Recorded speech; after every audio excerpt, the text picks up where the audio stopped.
Welcome back. I'm here with Lawrence B. Miller of the East Broad Top Railroad. Hi, Lawrence. Thanks for joining me. Hey, thanks for having me.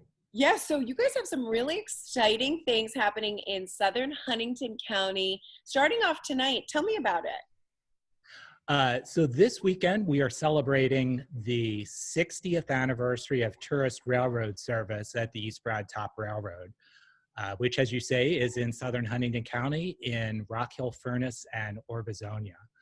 And tonight, there is a parade that our neighbors in the two boroughs have put together that starts at 6 o'clock. There'll be a Vespers service after that. Tomorrow at 1 p.m. is the actual ceremony celebrating the 60th anniversary of tourist service.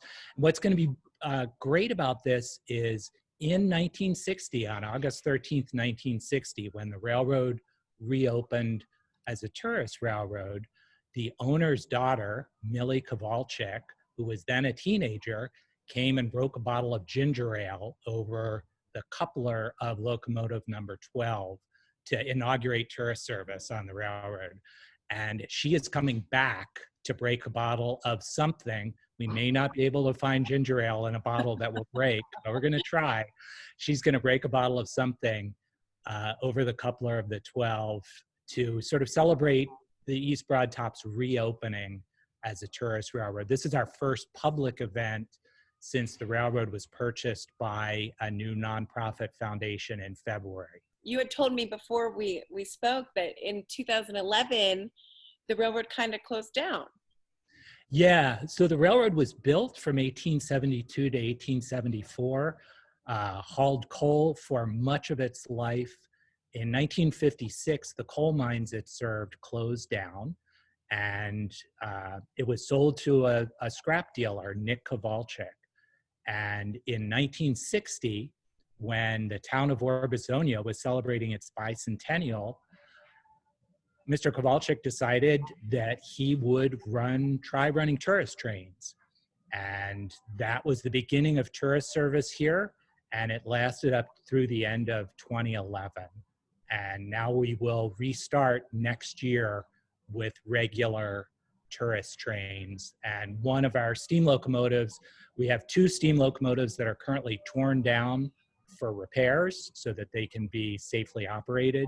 And that will start next year. So this is just a little tiny preview, mostly for our neighbors in these two towns. Of what to be expected from East Broad Top Railroad coming soon with more tourist rides. But this weekend is all about the 60th anniversary celebration. I love that it's getting kicked off 1 o'clock tomorrow live stream. How can people find the live stream? They could go to the East Broad Top Facebook page, which is just called East Broad Top, and there's a live stream invitation up already there. Okay. Anybody who is in the area, the event will take place right in front of the station, and there's a fair amount of space there, so you ought to be able to socially distance but still hear the audio and see Millie smash the bottle. Whatever, the ginger ale, the champagne, the sparkling, whatever. Right. So there's a lot of things happening this weekend celebrating the 60th year celebration of the railroad, and more to come, right? Yes, indeed. And I should say also that the twin boroughs, Orbezonia and Rock Hill Furnace, have organized their own festival celebrating the 60th anniversary. So that's what has the parade starting tonight. And then tomorrow, Friday, and Saturday, there'll be food vendors. Friday evening, there is a Little Miss Homecoming Princess contest. Saturday afternoon at 2, there's a Homecoming Queen contest. There will be a car show over at the Lions Club in Orbezonia on Saturday. So there's a lot of stuff going on. You can look up a schedule for that. I will make sure we get one posted on the railroad's Facebook page. Thanks so much. Thanks so much, right. Lawrence. Thank you. This is great. Okay, and we'll be right back. Studio.